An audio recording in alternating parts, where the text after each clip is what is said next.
Hi, this is Mike Ott with Ozark Fly Fishers. Today we're going to be tying the European style jigged halo fox squirrel nymph. This is originally a Dave Whitlock pattern, but it's tied on a barbless jig hook with a slotted tungsten bead. And rather than using the hen hackle for legs, I'm using some SLF prism halo dubbing instead. Kind of gives it more of a bubble pattern. So let's tie one of these. This is an Allen fly fishing barbless jig hook in a size 10 with a tungsten slotted gold bead, size 3.8 millimeter. These can be tied down to size 18s. I like the 10s, 12s, and 14s for the fox squirrel nymph. This brown Vivas thread.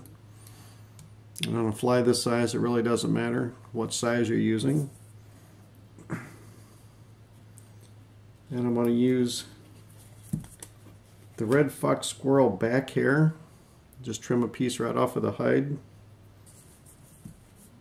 It's got really nice markings and a lot of variation in colors. And I'm going to just clean it up a little bit, take some of the under fur out of it. Take some of the really long spiky guard hairs out. So I end up with a nice little bundle for the tail. Tie that in right there on top of the hook, which ends up being the bottom of the hook. Put another wrap underneath to pull that tail up so nice and round. I'm going to use the hair butts for an underbody, so I don't want to trim those off. Makes my fly nice and neat. I'll tie in my ribbing, which is gold oval tinsel. I believe this is size medium for a size 10.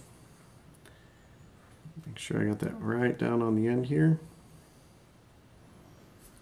I'm using the Dave Whitlock Fox Squirrel Abdomen. It's really nice. It's got a lot of SLF in it. It also has a lot of natural fibers in it. I'm a big fan of using the natural fibers whenever possible, but I really like the SLF in it too. I'm going to give it just a little pinch wrap to catch that end. And go back and nice tapered dubbing noodle. So I wrap that around, make sure I cover my butts. Moving forward, I don't want to dub real tight because I want to be able to pick that out and make it nice and fuzzy. I'm going to end that right up here at the thorax.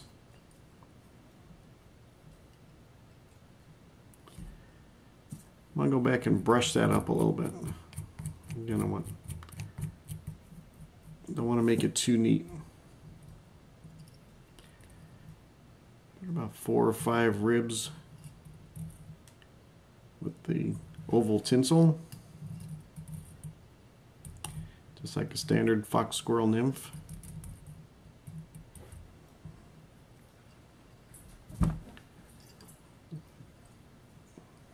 Tie that off at the thorax.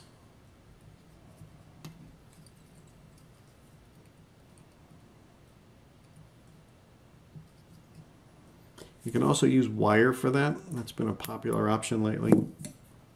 Adds a little bit of weight, but it also gives it a nice, neat finish. Go back and brush that out real nice.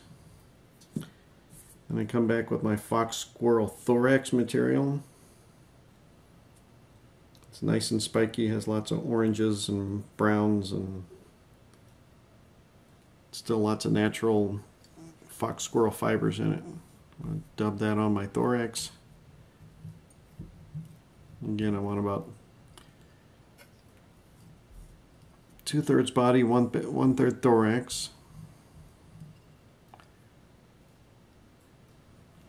And that right behind the head. I'm going to go back and brush that out good too. Pull that back. Now I'm going to put my halo on, which is basically, here's your colored SLF dubbing. You see this is really wiry, really flashy, the trilobal material. I'm going to get that started on there. I'm going to kind of pull that back. And it kind of looks like a mess right now. I'm going to whip finish that, and I'm going to come back and brush it out, and I'll show you what it looks like. And then a quick whip finish, and I'm going to kind of pull that forward just a little bit. And these have some really long fibers on them, so I'm going to trim them off a little bit, pull that back, and that gives me my halo, my legs. You can see that's going to fish hook up since it's on a jig hook, and in the water it gets really translucent. You see a lot of the halo around the fox squirrel nymph. Basically, you're going to get all the advantages of a Dave's fox squirrel nymph, which is a really good fish catcher anyway, as well as kind of the UV bubble around it.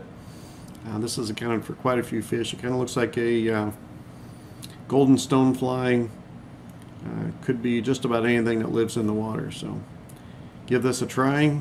Again, I've tied more on the jig style hooks lately just because I like the way they fish and I like the way they hook. So give it a try.